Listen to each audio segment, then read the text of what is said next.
Now, let's get an expert's view on Seoul's decision to pull out of GSOMIA, its military intelligence sharing pact with Japan, a move that sharply raises the stakes in the neighbours' increasingly bitter spat over trade and historical issues.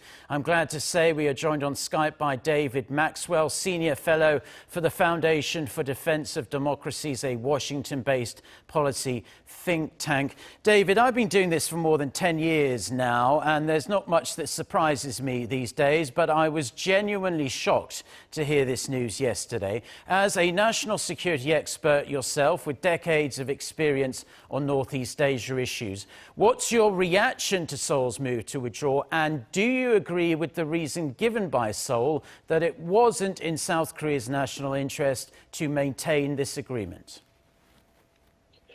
Well, thank you, Mark.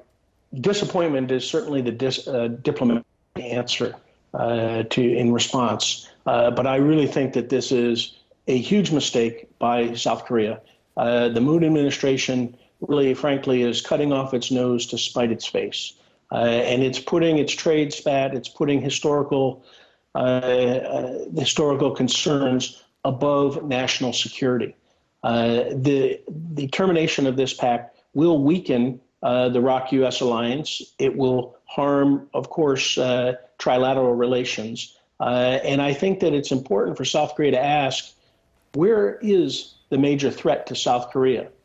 Is it from the north, or is it from across the East Sea? And I think that's a very important question that all Koreans need to ask in light of this decision.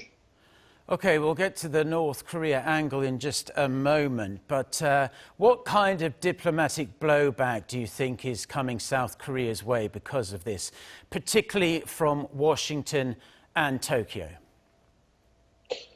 Well, I can't speak for Tokyo, but they've obviously expressed their displeasure. But the United States is really going to have to work very hard diplomatically to try to get this undone, because this has real military implications. It weakens the defenses of all three countries. The beauty of the GSOMIA is that the three countries can share intelligence, and of course, Korea directly to Japan and Japan directly to Korea.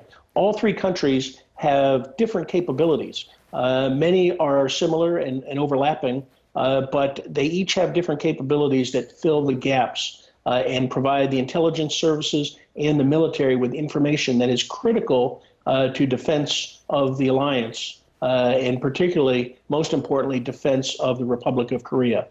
So the United States really has to put pressure on both countries, and I really think that it's now up to President Moon and Prime Minister Abe to really exercise real leadership to overcome this and put national security of both countries first. Now, as well as being a national security expert, you are a military man of many years. So I'd just like to ask you, how bad do you think this move is going to handicap trilateral US, South Korea, Japan coordination and cooperation on dealing with the continued nuclear and missile threats posed by North Korea? Just over the past few weeks, we've seen the regime fire off several different rounds of missiles. Yes, it's going to affect military operations and our ability to read the indications and warnings from North Korea. For South Korea and Japan, by cutting this, they are not going to be able to pass real-time information that is valuable to the defense of both countries.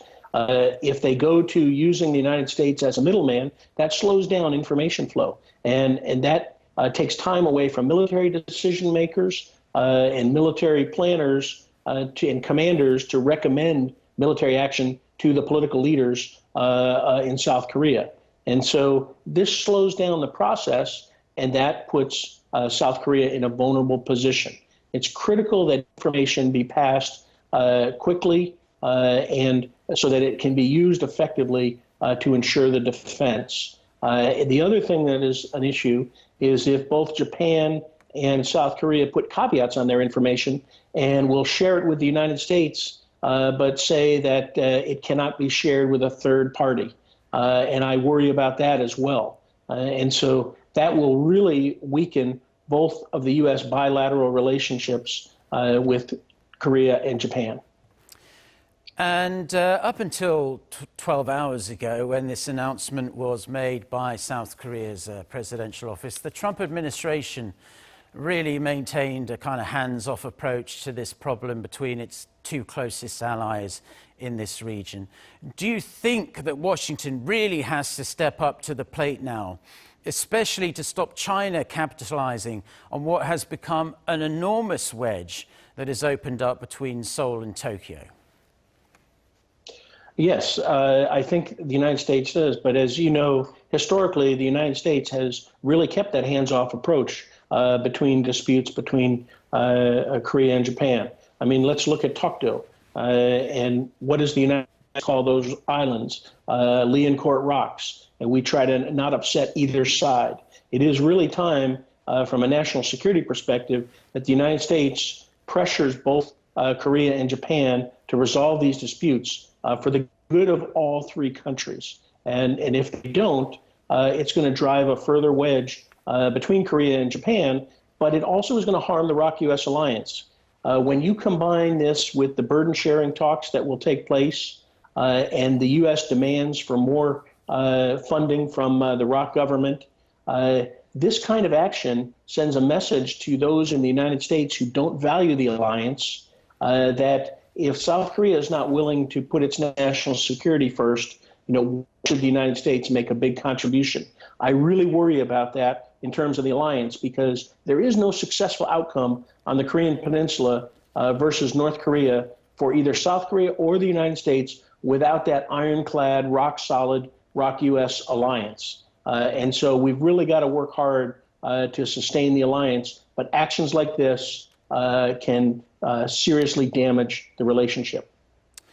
Yeah, well, one would expect a visit to South Korea and Japan by either Secretary of State Pompeo or the new Defense Secretary there in the US, Mark Esper, to try and get a handle on this situation. But we'll have to see how this unfolds. It is certainly an extremely serious situation. It seems like choppy waters lay ahead. David, we deeply appreciate your insights this morning. Thank you. Thank you.